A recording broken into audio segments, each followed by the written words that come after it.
Et salut à tous, comme tous les jours à 17 h, on se retrouve pour parler MMA. On est le mardi 21 novembre 2023 et aujourd'hui au programme, l'interview de Max Holloway pour ESPN dans laquelle il est revenu sur sa situation actuelle à l'UFC. On parlera aussi de la grosse nouvelle du jour, la fusion ou le rachat, appelez ça comme vous voulez, du Bellator par le PFL. On parlera aussi du call, j'ai envie de dire, de Khamzat Chimaev sur Alex Pereira et on parlera aussi de plein d'autres choses. C'est parti.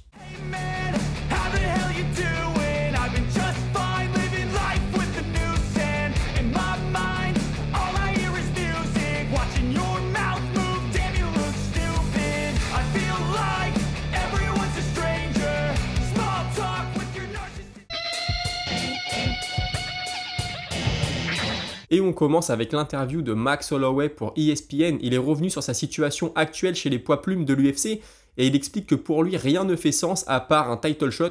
Je suis entièrement d'accord, il a battu tout le monde. Malheureusement, ce qui pêche un peu, c'est qu'il a perdu 3 fois contre Volkanovski, l'actuel champion.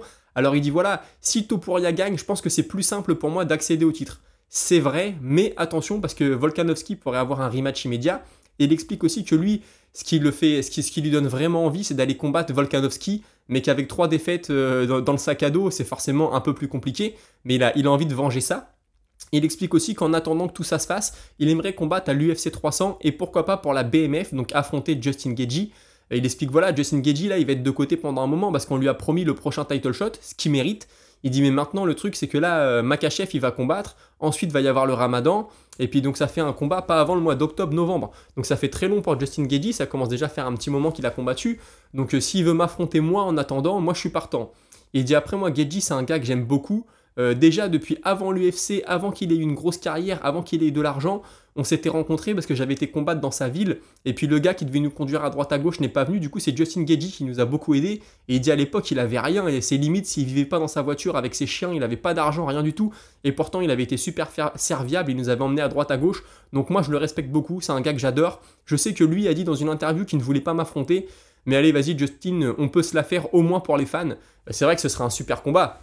On aurait Justin Gaethje, le gros frappeur, contre Max Holloway, lui qui met beaucoup de volume de coups. Alors, certaines personnes ont tendance à dire qu'il n'a pas de KO power, Max Holloway.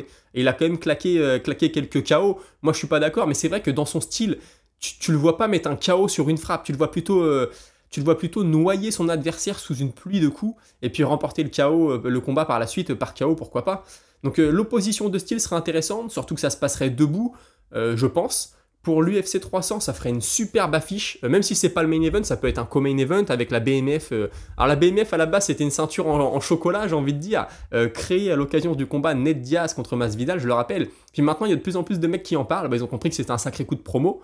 Donc écoutez, pourquoi pas. Puis forcément, lui il dit voilà, là on sait que le combat pour le titre des poids légers, ça va être Makhachev-Oliveira, donc Gaethje, il faut bien qu'il s'occupe en attendant. Et il explique ensuite qu'il est aussi sur la shortlist pour affronter Conor McGregor. Il dit ouais, il y a des discussions, je sais que je suis dans les noms, de toute façon lui et moi on sera rivaux jusqu'à notre retraite.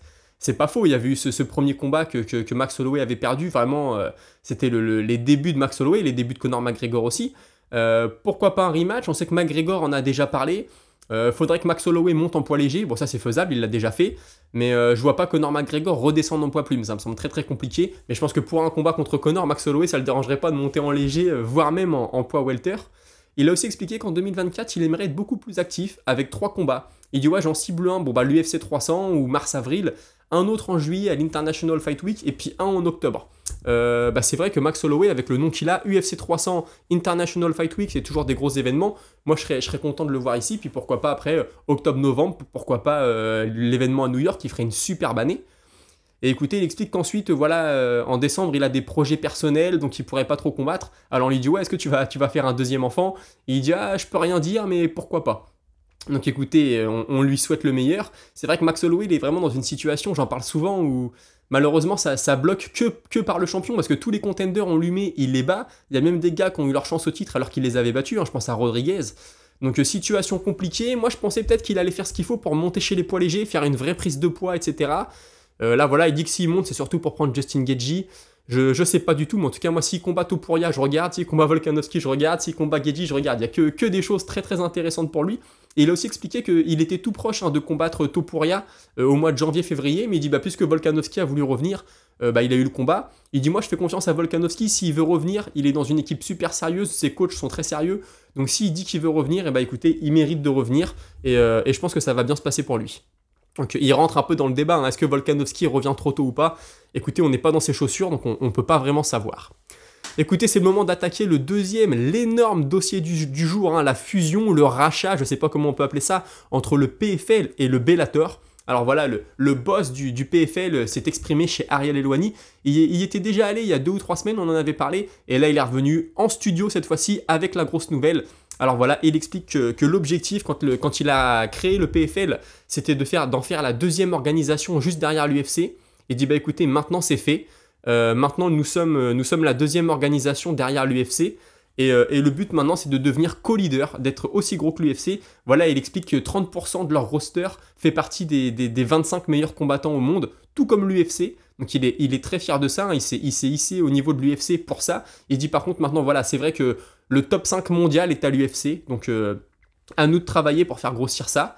Il explique aussi que les négociations avec le Bellator ont commencé au mois de janvier et que s'il a commencé ces négociations, c'est tout simplement parce qu'il voulait faire gonfler son pool de combattants, son roster comme on dit. Il dit voilà, tout se passe avec les combattants, le show c'est les combattants, donc on voulait de meilleurs combattants, les meilleurs combattants en tout cas, plus de combattants, donc on a contacté le Bellator.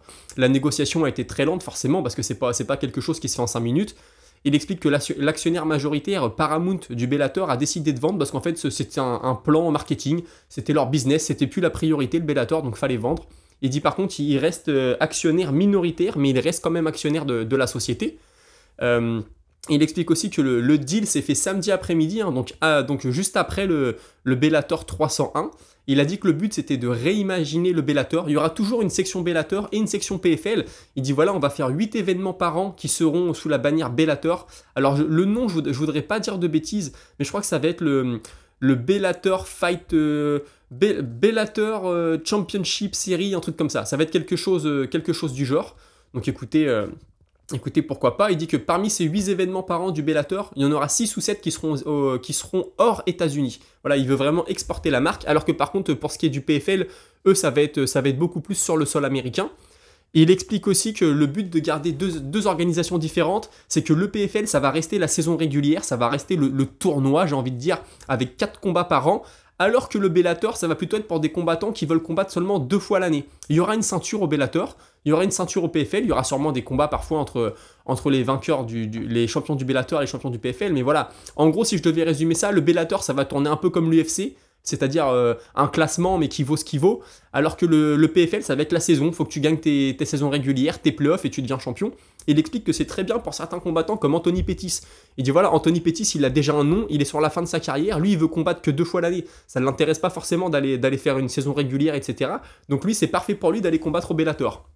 Alors on lui demande ouais, et qui est-ce qui va décider si le combattant il va au Bellator ou si le combattant il reste au PFL. Il dit ça, c'est de la négociation avec les managers, les combattants. Moi je veux que les combattants fassent ce qu'ils veulent, ce qui leur fait plaisir, ce qui les motive. Alors toute l'interview, faut noter qu'il s'est vraiment mis en opposition avec Dana White. Alors en le citant parfois, sans le citer, on avait vraiment l'impression que l'UFC et Dana White c'est le business, c'est nous qui décidons, c'est nous qui faisons les choix, alors que le PFL c'est génial, c'est presque une association à but non lucratif, les combattants font ce qu'ils veulent, s'ils veulent combattre au Bellator, etc. Bon après... je comprends son axe d'attaque, hein. S'il veut se démarquer de l'UFC, c'est comme ça qu'il faut attaquer, j'ai envie de dire. Il explique aussi qu'au mois de janvier, ils vont annoncer quelle chaîne aux États-Unis va diffuser. Alors nous en France, j'espère que ce sera toujours RMC Sport pour ceux qui nous écoutent depuis la France. Et il dit voilà, il y aura peut-être 2 chaînes différentes, c'est même très probable qu'on ait une chaîne pour les événements du Bellator, une chaîne pour les événements du PFL. Et il explique aussi qu'il a repris tout le roster du Bellator. Ça fait 206 combattants. Il dit les 206 combattants maintenant sont sous la bannière PFL. On a aussi repris les employés. Il n'y avait que 21 employés au Bellator. Il dit ouais, c'est pas énorme, mais nous au PFL, on en a que 52. Donc c'est sûrement des prestataires extérieurs ensuite, hein, pour la logistique, le show, etc. Il dit nous on a repris tout le monde. Après ceux qui veulent partir partiront. Peut-être que dans 6 mois, 1 an, il y a des contrats qui ne seront pas reconduits, etc. Mais pour l'instant, on a une très grosse équipe et on en est plutôt satisfait. Voilà, il dit encore une fois, nous ce qui compte, c'est de faire le show pour les fans, le show pour les combattants. C'est pour ça qu'on maintient les événements Bellator. Au moins, tu as déjà un petit produit Bellator qu'on va améliorer. Il dit, on va améliorer la lumière, on va améliorer beaucoup de choses. Il y aura 2 équipes de production différentes. Le Bellator, ce sera produit d'une certaine façon avec certains commentateurs. Le PFL d'une autre façon avec d'autres commentateurs. Il dit, voilà, c'est le but, on verra si ça marche. Peut-être que dans quelques temps, on changera, mais pour l'instant, c'est comme ça que ça part. Et il dit aussi que début 2024, il va y avoir une soirée spéciale avec 7 combats pour le titre, si je dis pas de bêtises, ou 6. Ce sera les champions du Bellator actuel contre les champions du PFL actuel. Il dit on va faire une carte, ça va être énorme. Il dit l'UFC n'a jamais fait ça. Eux, le max qu'ils ont fait, c'est 3 événements, 3 combats pour une ceinture sur la même carte. Nous, il y en aura 6 ou 7, je veux pas dire de bêtises. Il explique aussi que Jake Paul et Francis Ngannou vont combattre en 2024, pas l'un contre l'autre, hein, bien sûr. Il dit que pour Francis Ngannou, ce sera sûrement des règles mixtes, et que pour l'instant, c'est le combat contre Deontay Wilder qui fait le plus de sens. Alors là, si ça avance comme ça, c'est que je pense qu'il y a des négociations très très avancées. Il explique aussi que le combat de Wilder, là, on a annoncé au mois de décembre, ne pose pas problème, et que pour Jake Paul, ce sera plutôt en 2024, fin 2024, pardon, parce qu'il a besoin de s'entraîner. Il dit ouais, ça fait un mois là qu'il s'entraîne vraiment au MMA. Alors j'y comprends plus rien. La semaine dernière, Jake Paul disait oui, maintenant mon but c'est d'aller vers la ceinture en boxe anglaise, et il va pas s'entraîner comme un champion en boxe anglaise, comme un combattant de MMA. Ça me semble très très compliqué. Après, je comprends que c'est aussi un énorme coup de pub pour le PFL d'avoir Jake Paul.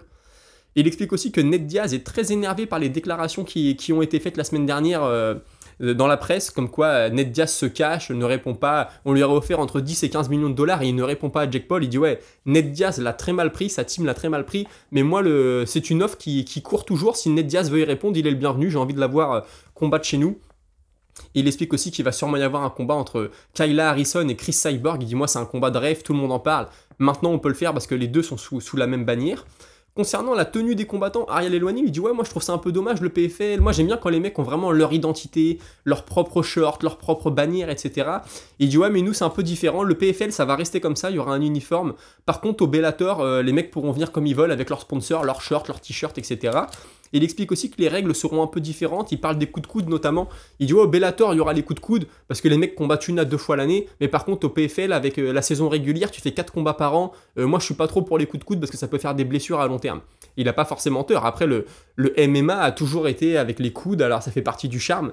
Mais bon, les combattants choisiront s'ils veulent les coudes ou pas les coudes, le Bellator ou le PFL. Il explique qu'ils vont encore plus axer les choses sur la technologie, la smart cage, etc. Il explique aussi qu'il veut rendre les choses plus faciles à suivre. C'est-à-dire la saison régulière, les playoffs, il va peut-être un peu réexpliquer les règles. Alors moi honnêtement, le PFL, je suis de loin. Alors là maintenant, j'ai envie de suivre d'un peu plus près. Ça m'a beaucoup motivé. D'ailleurs, à la fin de la semaine, là, il y a le gros événement PFL hein, avec les finales. Il y a notamment Olivier Aubin-Mercier qui combat, etc. Voilà, donc ils vont revoir tout ça. Il explique qu'à chaque événement du Bellator, donc il y en aura 8 l'année, il y aura 2 ceintures en jeu à chaque fois. Alors au début, je pense qu'ils vont garder les champions actuels du Bellator. Je crois qu'il y a un tournoi, c'est pas les poids légers, le tournoi est encore en cours si je dis pas de bêtises. Il dit ouais là on sait pas trop, est-ce qu'on va le maintenir, est-ce qu'on va pas le maintenir, on est en train d'en discuter.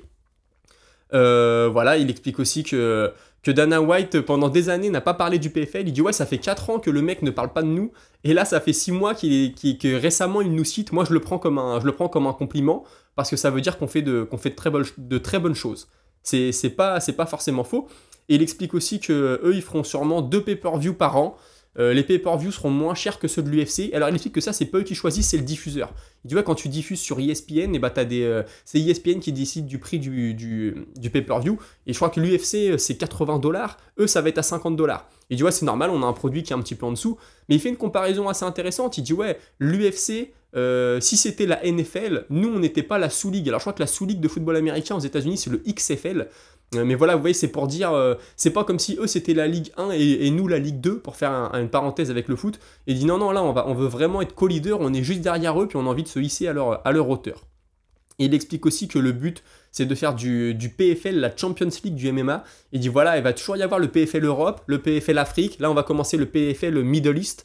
Il y aura le PFL Amérique du Sud, et le but c'est que le vainqueur du PFL Europe monte dans la catégorie PFL Champions League pour affronter le champion des États-Unis, de l'Amérique du Sud, etc.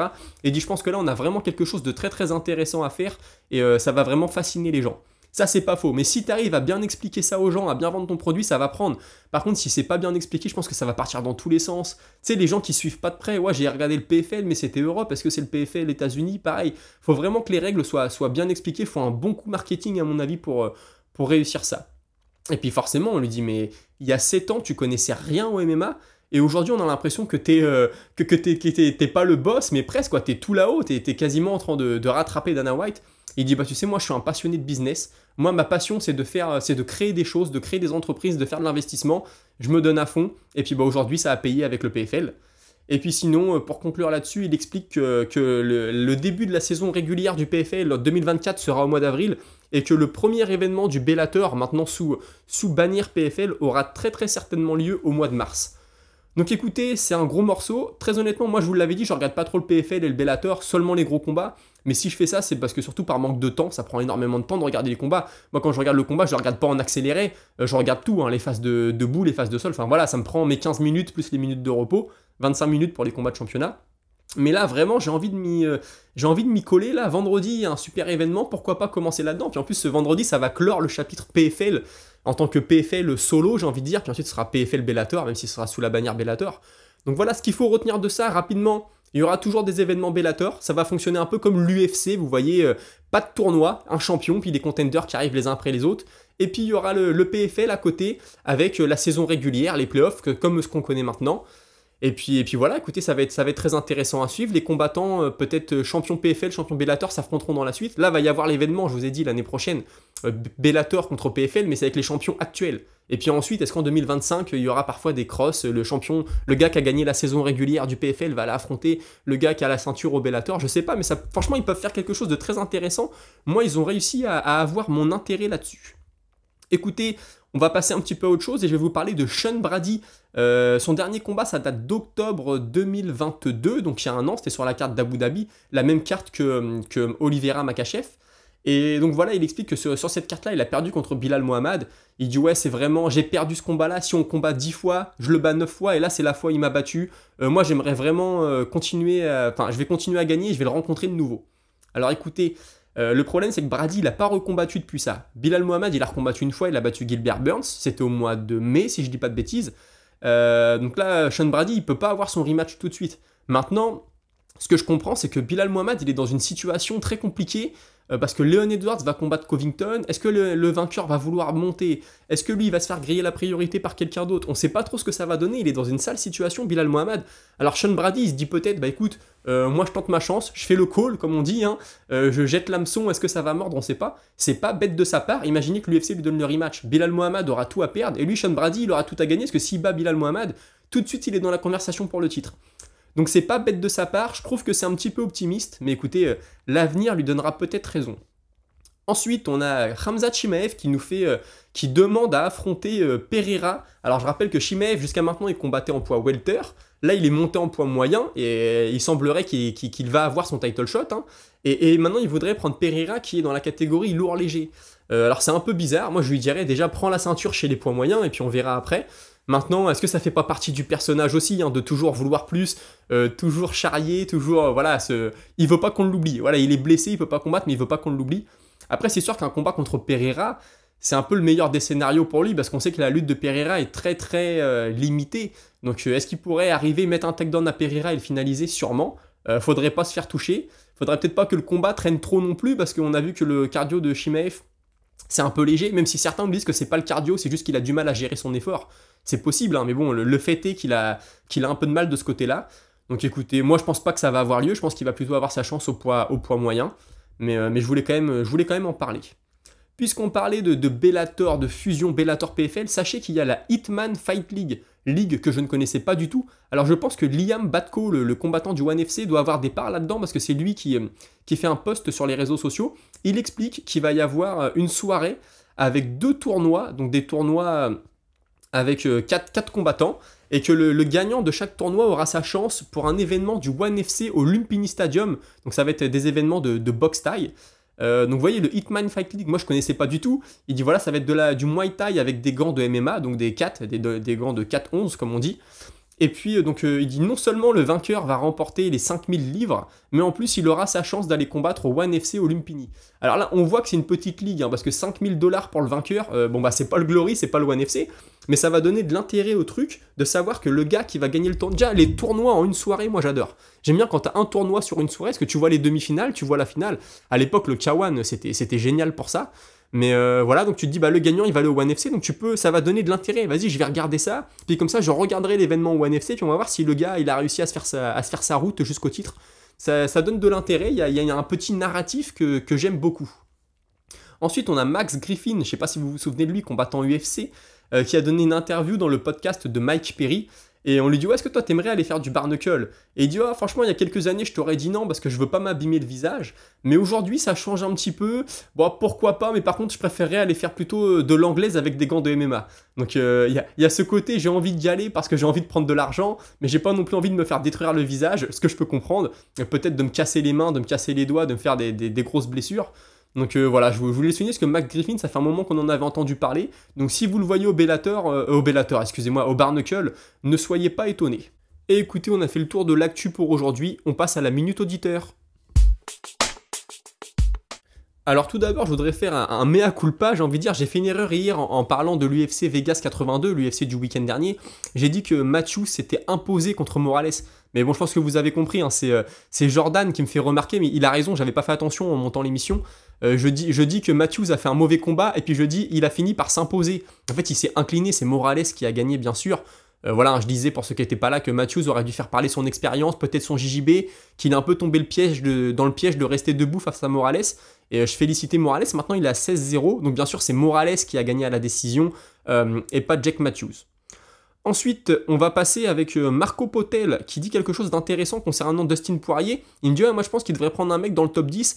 J'ai l'impression qu'il veut seulement rester dans le cercle fermé des gars qui sont tout là-haut dans la catégorie. Bon, en gros, c'est ce qu'il me dit, hein, je paraphrase. Il me dit, ouais, pourquoi pas contre Benoît Saint-Denis en rigolant.